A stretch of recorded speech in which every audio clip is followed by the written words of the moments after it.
नमस्कार। करवा चौथ व्रत कथा। साहूकार के 7 लड़के और एक लड़की की कहानी।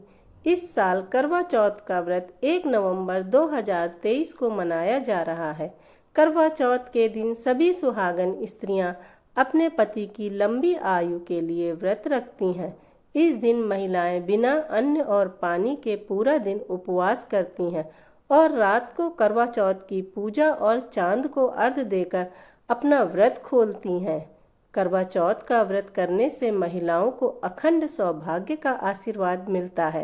हालांकि करवा चौथ की पूजा इसकी व्रत कथा के बिना अधूरी मानी जाती है। करवा चौथ व्रत कथा सुनने का बहुत महत्व है। इस व्रत कथा को सुनने से भी देवी इंद्राणी प्रसन्न होती हैं और आपको आशीर्वाद देती हैं। पौराणिक कथाओं के अनुसार एक ब्राह्मण के 7 पुत्र और इकलौती पुत्री वीरावती थी। 7 भाइयों की अकेली बहन वीरावती सबकी लाडली थी। कुछ साल बाद वीरावती का विवाह एक ब्राह्मण युवक से हुआ।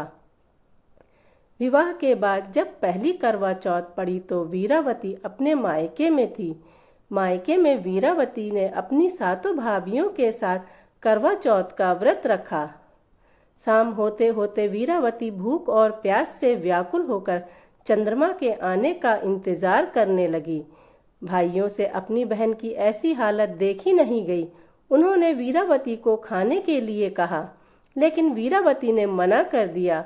उसने कहा कि वह चांद चंद्रमा को अर्घ्य देकर अपने पति के हाथों से ही पानी पिएगी। ऐसे में कुछ समय बाद वीरावती के एक भाई ने पीपल के पेड़ पे चढ़कर एक दीपक जलाकर चलनी की ओट में रख दिया। दूर से दिखने पर लगा कि चांद निकल आया है। दूसरे भाई ने आकर वीरावती को कहा कि चांद निकल आया है। वीरावती ने खुशी खुशी जाकर चांद को देखा और उसे अर्घ्य देकर खाना खाने बैठ गई। लेकिन उसने जैसे ही पहला टुकड़ा उठाया तो उसे छींक आ गई। दूसरे टुकड़े में बाल निकल आया। इसके बाद उसने जैसे ही तीसरा टुकड़ा मुंह में डालने की कोशिश की तो उसके पति की मृत्यु की खबर आ गई। वीरावती का दुख देख उसकी भाभी ने उसे बताया कि तुमने करवा चौथ का व्रत गलत तरीके से तोड़ा है। वीरावती ने रो रो कर अपनी गलती की माफी मांगी और इंद्रदेव की पत्नी इंद्राणी से अपने पति की जिंदगी की गुहार लगाई। देवी इंद्राणी ने वीरावती को पूरी श्रद्धा और विधि विधान से करवा चौथ का व्रत करने के लिए कहा। इंद्राणी की बात सुनकर वीरावती ने वैसा ही किया।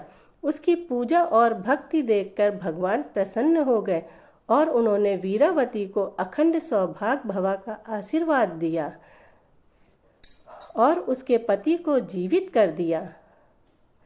तो आप भी मेरे साथ बोलिए, करवा माता की जय।